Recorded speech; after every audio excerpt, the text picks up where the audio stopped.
ಸೀಕಲ್ಲು ಗ್ರಾಮದಲ್ಲಿ ಅಧಿಕ ಮಾಸ ವಿಶೇಷವಾಗಿ ಇವತ್ತು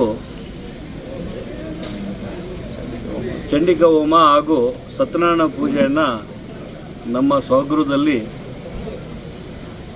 ಎಲ್ಲ ನಮ್ಮ ಜಿಲ್ಲೆಯ ಅಷ್ಟೂ ಜನಕ್ಕೂ ಕೂಡ ಒಳ್ಳೆಯದಾಗಬೇಕು, ಮಳೆ ಬೆಳೆ ಚೆನ್ನಾಗಾಗಬೇಕು, ರೈತ ಕುಟುಂಬಗಳಿಂದ ಹಿಡಿದು ವಿದ್ಯಾರ್ಥಿಗಳಿಂದ ಹಿಡಿದು ಎಲ್ರಿಗೂ ಒಳ್ಳೆಯದಾಗಲಿ ಅಂತ ಇವತ್ತು ವಿಶೇಷವಾಗಿ ಪೂಜೆ ಮಾಡಿದ್ವಿ.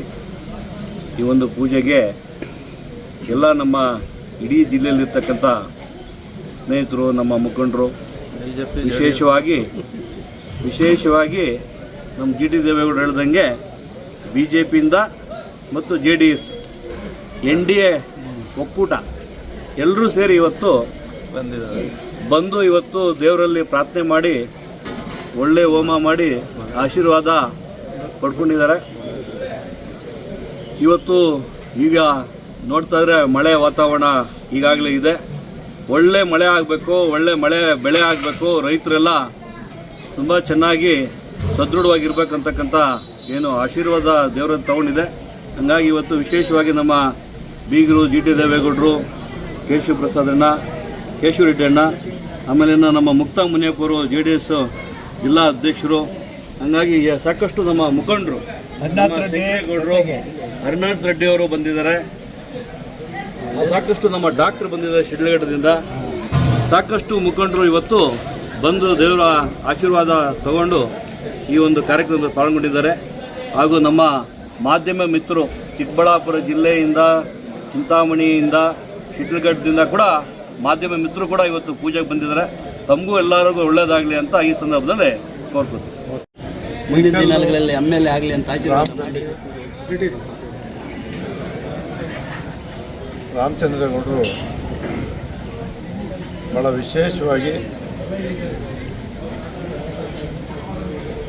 ಪ್ರಥಮ ಬಾರಿಗೆ ಚಂಡಿಕಾ ಹೋಮವನ್ನು ಮಾಡಿಸಿದ್ದಾರೆ. ಅದಾದ ನಂತರ ಸತ್ಯನಾರಾಯಣ ಪೂಜೆಯೂ ಕೂಡ ಭಾಳ ಭಕ್ತಿಯಿಂದ ಮಾಡಿದ್ದಾರೆ. ಇಡೀ ಈ ಭಾಗದ ಎಲ್ಲರೂ ಕೂಡ ಕರೆದು ಈ ಪೂಜಾ ಕಾರ್ಯಕ್ರಮದಲ್ಲಿ ಭಾಗವಹಿಸಿ ಅವರೆಲ್ಲರಿಗೂ ಕೂಡ ಒಳ್ಳೆಯದಾಗಬೇಕು. ಅವ್ರು ಹೇಳ್ದಂಗೆ ಎಲ್ಲರಿಗೂ ಸುಖ, ಶಾಂತಿ, ನೆಮ್ಮದಿ, ಮಳೆ ಬೆಳೆ, ಸೌಖ್ಯ, ಸಮೃದ್ಧಿ ಬರಬೇಕು ಅನ್ನೋ ಒಂದು ಉದ್ದೇಶದಿಂದ ಪೂಜಾ ಕಾರ್ಯಕ್ರಮವನ್ನು ಯಾವಾಗಲೂ ಕೂಡ ನೆರವೇರಿಸ್ತಕ್ಕಂಥದ್ದು. ಒಬ್ಬರಿಗೋಸ್ಕರನೇ ಪೂಜಾ ಕಾರ್ಯಕ್ರಮ ನೆರವೇರಿಸಲ್ಲ, ಸರ್ವ ಜನಕ್ಕೂ ಕೂಡ ಒಳ್ಳೆಯದಾಗಬೇಕು ಅನ್ನೋ ಉದ್ದೇಶದಿಂದ ಮಾಡಿದ್ದಾರೆ. ಅವರು ಅವರ ತಮ್ಮನಿಗೆ, ನನ್ನ ಮಗಳು ಆನಂದ್ಗೆ ಯಶೋಧನ ಮದುವೆ ಮಾಡಿದಾಗ ತಿರುಪತಿಲಿ ಮದುವೆ ಮಾಡಿದ್ದು. ಅಲ್ಲಿಂದ ಇಲ್ಲಿ ಶ್ರೀನಿವಾಸನ ಟೆಂಪಲ್ಗೆ ಬಂದು ಆ ಶ್ರೀನಿವಾಸನ ಟೆಂಪಲಲ್ಲಿ ಒಂದು ಸಣ್ಣ ರೂಮಲ್ಲಿ ದೇವಸ್ಥಾನ ಕಟ್ಟಬೇಕು ಅಂಥೇಳಿ ಅದನ್ನು ಒಡೆದು ಸಣ್ಣ ರೂಮಲ್ಲಿ ವಿಗ್ರಹಗಳನ್ನಿಟ್ಟು ಪೂಜೆ ಮಾಡುವಂಥ ಕೆಲಸ ಆಗ್ತಿತ್ತು. ಇವತ್ತು ಬಂದು ನೋಡಿದಾಗ ಆ ದೇವಾಲಯ ಚಿಕ್ಕ ತಿರುಪತಿ ಥರನೇ ಇವತ್ತು ಶ್ರೀನಿವಾಸ ದೇವಾಲಯ ಬರಲಿಕ್ಕೆ ರಾಮಚಂದ್ರೇಗೌಡರ ಒಂದು ಭಕ್ತಿ ಪೂರ್ವಕ ಶ್ರಮ ನೋಡಿ ಸಾರ್ಥಕಾಗಿದೆ. ಎಲ್ಲ ಜನರು ಕೂಡ ಒಳ್ಳೆಯದಾಗಲಿ ಅನ್ನೋ ಉದ್ದೇಶದಿಂದ ಆ ರೀತಿಯ ದೇವಾಲಯವನ್ನು ಕೂಡ ಕಟ್ಟಿದ್ದಾರೆ. ಮಾಡ್ತಾ ಮಾಡ್ತಾ ಮಾಡ್ತಾ ಕೂಡ ಅವರು ಕೂಡ ಶ್ರೀಮಂತರಾಗಿದ್ದಾರೆ.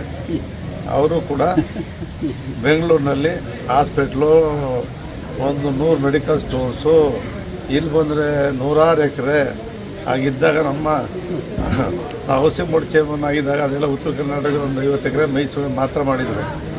ಇಲ್ಲಿ ಬಂದವ್ರ ಸ್ನೇಹಿತರುಗಳೆಲ್ಲ ಹೇಳ್ತಿದ್ರು, ಒಬ್ಬ ರೈತ ಬೆಂಗಳೂರಿನಲ್ಲಿ ಇದ್ದಂಥ ಒಬ್ಬ ಯುವಕ, ಒಬ್ಬ ಇಂಜಿನಿಯರ್ ಆಗಿ ಸಣ್ಣ ಸಣ್ಣ ಉದ್ದಿಮೆಗಳು, ಟೊಮೆಟೊ ವ್ಯಾಪಾರ ಮಾಡ್ಕೊಂಡಿರೋಂಥ ರಾಮಚಂದ್ರೇಗೌಡರು ಇವತ್ತು ಈ ಭಾಗದಲ್ಲಿ ರೈತರ ಊರಲ್ಲೇ ಮನೆ ಕಟ್ಟಬೇಕು, ಇಲ್ಲೇ ಮನೆಯೂ ಕಟ್ಟಿದ್ದಾರೆ, ದೇವಸ್ಥಾನವೂ ಆಗಿದೆ. ಎಲ್ಲ ಸಮೃದ್ಧಿಯಾದಂಥ ಬೆಳೆ, ಹಸು, ಹಾಡುಗಳು, ಕೋಳಿ, ರೈತನಿಗೆ ಏನು ಬೇಕು ಅದೆಲ್ಲವನ್ನು ಕೂಡ ಮಾಡೋದ್ರಲ್ಲಿ ಅತ್ಯಂತ ಯಶಸ್ವಿಯಾಗಿದ್ದಾರೆ. ಅವರಿಗೆ, ಅವ್ರ ಕುಟುಂಬಕ್ಕೆ ಎಲ್ಲರೂ ಕೂಡ ಒಳ್ಳೆಯದಾಗಲಿ, ರಾಜಕೀಯದಲ್ಲಿ ಅವ್ರ ಭವಿಷ್ಯ ಉಜ್ವಲವಾಗಿರಲಿ ಅಂಥೇಳಿ ಭಾಗವಹಿಸಿರ್ತಕ್ಕಂಥ ಎಲ್ಲರಿಗೂ ಕೂಡ ಆ ಸತ್ಯನಾರಾಯಣ ಸ್ವಾಮಿ ಸಕಲರಿಗೂ ಕೂಡ ಸರ್ವ ಸನ್ಮಾನಗಳನ್ನು ಉಂಟು ಮಾಡಲಿ ಅಂತೇಳಿ ದೇವರಲ್ಲಿ ಪ್ರಾರ್ಥನೆ ಮಾಡ್ತೇನೆ. ನಿಮಗೂ ಕೂಡ ಒಳ್ಳೆಯದಾಗಲಿ. ಸರ್ ಇದು ಸರ್ ಒಂದು ಕ್ವಶನ್ ಇದೆ. ಜಿ ಟಿ ದೇವೇಗೌಡರು ಶೀಘ್ರದಲ್ಲೇ BJP ಸೇರ್ಪಡೆ ಆಗ್ತಾ ಇದ್ದಾರೆ ಅಂತೇಳಿ ಗಾಸಿಪ್ ಬರ್ತಾ ಇದೆ ಸರ್, ಅದು ಸತ್ಯನಾ? BJP JDS ಎಲ್ಲ ಒಂದೇ ಅವಲ್ಲಪ್ಪ ಈಗ. ಅಲ್ಲ, ಅಧಿಕೃತವಾಗಿ ಪಕ್ಷಕ್ಕೆ ಸೇರ್ಪಡೆ ಆಗ್ತಾರೆ JDS ತೊರೆದು ಅಂತ ಹೇಳ್ತಾ ಇದ್ದಾರೆ ಸರ್. ಎಲ್ಲವೂ ಕೂಡ ಇನ್ನು 2 ವರ್ಷ ಆದ ಚುನಾವಣೆ, 2 ವರ್ಷ ಚುನಾವಣೆ ಇರುವಾಗ ನನ್ನ ಕ್ಷೇತ್ರಕ್ಕೆಲ್ಲ ಮುಗಿ ಬಿದ್ದುಬಿಟ್ಟವ್ರೆ. 224 ಕ್ಷೇತ್ರದಲ್ಲಿ ಎಲ್ಲೂ ಇಲ್ಲ. ಆ ಚಾಮುಂಡೇಶ್ವರಿ ಕ್ಷೇತ್ರಕ್ಕೆ ಎಲ್ಲರೂ ಮುಗಿ ಬಿದ್ದವ್ರಪ್ಪ. ಯಾಕೆ ಅಂತ ಗೊತ್ತಿಲ್ಲ. ನಮ್ದು ಇನ್ನೂ 2 ವರ್ಷಕ್ಕಂತ ಏನೂ ಆಗಲ್ಲ. JDS MLA.